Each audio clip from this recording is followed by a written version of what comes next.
Right now, your feet are wrapped in fabric and foam. They've probably been covered since the second you got out of bed. Feels completely normal, but it is brand new. For about 300,000 years, no human wore anything on their feet at all. Bare soles on cold stone, hot sand, wet mud, sharp gravel. Every step, every day, for an entire life. And the strange part, their feet weren't wrecked by it. They were better than yours, tougher, stronger, and somehow just as sensitive. So why did humans go barefoot for almost the whole human story? And what did finally strapping on shoes actually do to us? Let's start with the thing inside your shoe right now. Your foot is not a simple flap you stand on. It's one of the most complicated pieces of engineering in your whole body. 26 bones, 33 joints, and over 100 muscles, tendons, and ligaments, all packed into something the size of a sandwich. And here's the key. None of that evolved for shoes. It evolved for the ground. Look at the arch. That curve on the inside of your foot is a spring. Every time you step, it flattens, stores the energy, and snaps back to launch you into the next step. It's a shock absorber and a slingshot in one, and it only works properly when your foot can actually move and flex. Wrap it in a stiff sole and you switch the spring off. Now, most people think a bare human foot is a soft, defenseless thing. It isn't. Walk barefoot long enough and the skin on your sole thickens into callus, a hard, natural layer of armor. And in 2019, a Harvard team led by Holowka published something remarkable in the journal Nature. They compared people who grew up barefoot in Kenya with habitually shod Americans and found the barefoot group had far thicker calluses. But here's the twist. Those thick calluses did not dull their sense of touch. Their feet still felt the ground almost as sharply as bare skin. So a lifelong barefoot human had the best of both worlds, a built-in leather boot that still feels every pebble. A cushioned running shoe does the opposite. It protects you by making you numb. Think about that trade for a second. We spent decades and billions engineering shoes with gel pods and air pockets to cushion the ground, and the barefoot foot had already solved the same problem for free. I went with a layer of dead skin, while keeping the one thing the expensive shoe throws away. Feeling? It might be the only survival tech in history that got worse the more we improved it. Okay, but how do you actually live like that?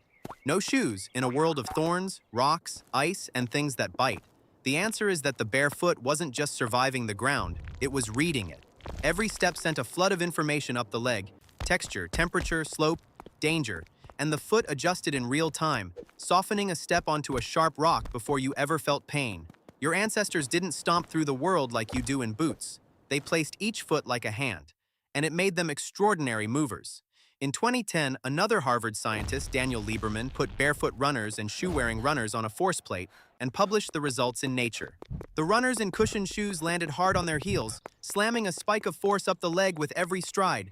The barefoot runners landed lightly on the front of the foot, no spike, no slam. Their whole leg worked like a spring instead of a hammer.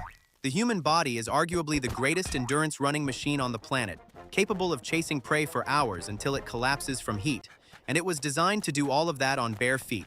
Now, some of you are thinking, come on, they must have shredded their feet constantly, gotten infected, and died.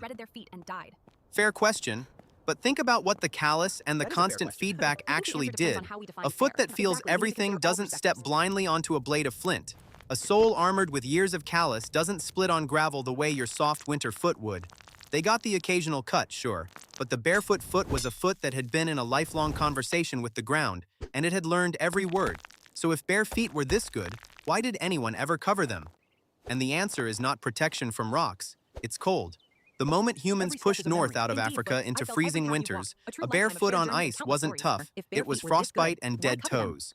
The first footwear wasn't a sneaker, it was survival gear against the cold, hide wrapped around the foot stuffed with grass, and we can actually date roughly when this started in the weirdest way by looking at toe bones. In the early 2000s, anthropologist Erik Trinkaus noticed something. Around 40,000 years ago, human little toe bones suddenly got thinner and weaker. When you walk barefoot, your small toes grip and flex hard for balance, and that keeps their bones thick.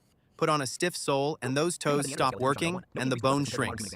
From skeletons in places like Tianyuan Cave in China, Trinkaus could see the exact moment supportive footwear became common. Not from a shoe, but from the bones a shoe quietly weakened. The actual shoes came much later. The oldest ones ever found are 10,000-year-old sandals woven from sagebrush bark, discovered in Fort Rock Cave in Oregon. The oldest surviving leather shoe is from a cave in Armenia, A single piece of hide, 5,500 years old, still holding the shape of a human foot. Even Ötzi, the 300-year-old Iceman found frozen in the Alps, had shoes, bearskin soles, deer hide tops, stuffed with grass for warmth, closer to a snowshoe than a sneaker. And here's the twist that should bother you. Trinkaus tested his own idea by comparing two groups: Native Americans who lived barefoot and Arctic people who wore sturdy sealskin boots. The barefoot group had strong, thick toe bones. The boot wearers had weak ones. Same species. The only difference was the shoe. Which means the thing we invented to protect our feet is the same thing that quietly made them weaker. Generation after generation, all the way down to the flat arches, the bunions, and the aching soles that send modern people to the doctor. We didn't protect the foot, we retired it. So look down at your feet again. Inside those shoes is a 300,000-year-old machine, an arch built like a spring, toes built to grip, skin built to armor itself and still feel a single grain of sand. Your ancestors ran it barefoot across ice and stone and desert for their entire lives, and it carried them around the whole planet. Then we wrapped it in foam, switched off the spring, numbed the sole, and slowly forgot it was ever a machine at all. Every callus you'll never grow is a conversation with the ground you're no longer having. Ancient humans didn't go barefoot because they were poor or primitive or hadn't invented shoes yet. They went barefoot because for almost the entire human story, the foot was already a finished piece of technology, and it didn't need a single upgrade. So the next time your feet ache at the end of a day in your supportive shoes, remember, they were never designed to be supported. They were designed to feel the earth. For more on how the human body actually worked before we wrapped it in comfort, subscribe. This is Sketchient. And if you've ever wondered how those same barefoot ancestors ran down animals faster than themselves and won, watch this next.